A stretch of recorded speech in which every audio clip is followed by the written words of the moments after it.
Nicola Sturgeon was accused of bare-faced lies as the SNP split over a second referendum on Scottish independence. The SNP's internal divisions have been laid bare this month as two major figures in the party have been sacked. Front bench MP Neil Hanby has been removed as the party's Westminster vaccine spokesman after a row with Kirsty Blackman. Mr. Hanby had backed a campaign to sue his colleague after a disagreement over transgender rights. He had been in the role since last week, when an SNP reshuffle led to the sacking of another prominent figure, Joanna Cherry. The regular critic of First Minister Nicola Sturgeon said last week, Westminster is increasingly irrelevant to Scotland's constitutional future and the SNP would do well to radically rethink our strategy. She had also clashed with Ms. Blackman over the issue of transgender rights. As the party also endures a split regarding former leader Alex Salmond, the delivery of a second independence referendum appears to have led to frustration. Ms. Sturgeon and co. are trying to secure the power to hold a vote via a Section 30 order. Currently, only Westminster has the powers to call a referendum on independence. Some in the SNP have grown impatient as Ms. Sturgeon still hasn't achieved her main objective of Indy Ref 2. This came to light in January last year, as the UK prepared to leave the EU on Brexit Day. Some SNP figures wanted Ms. Sturgeon to call a wildcat referendum without the approval of Westminster, but the First Minister effectively ruled such a move out because it might actually set us back if the courts declare it illegal.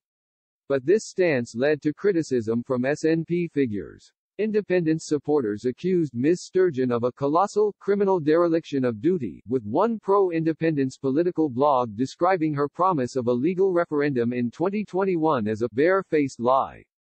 SNP MP Angus MacNeil claimed it was hard to fathom the First Minister's plan while insisting that a consultative referendum should be pursued without delay.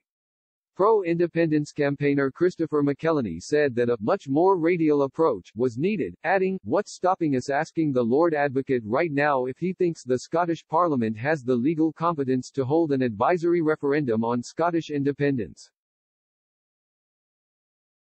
Ms. Sturgeon had said, to achieve independence, a referendum must be legal and legitimate. That is a simple fact. And the best way to achieve that, even though it may not be ideal, is to reach agreement with the UK government on a transfer of power to the Scottish Parliament, just as we did for 2014. Support for independence has surged in recent months, with 20 consecutive polls putting a yes vote ahead. Public law expert Professor Aileen McHarg told Express that a wildcat referendum would likely be boycotted, echoing Ms. Sturgeon. She said last year, "Would there be a unionist boycott? I think this is quite likely. There are a couple of precedents that could support that. In 1973 there was a border poll in Northern Ireland on reunification. That was boycotted by unionists in Northern Ireland, and there is also the Catalonian referendum in 2017 which was boycotted by pro-Spanish voters." How significant that becomes is a question of how high support for independence is. If it is floating at just around 50%, then a unionist boycott is a significant undermining of its legitimacy. If, however, support for independence is as high as 75%, then a boycott would be much less significant.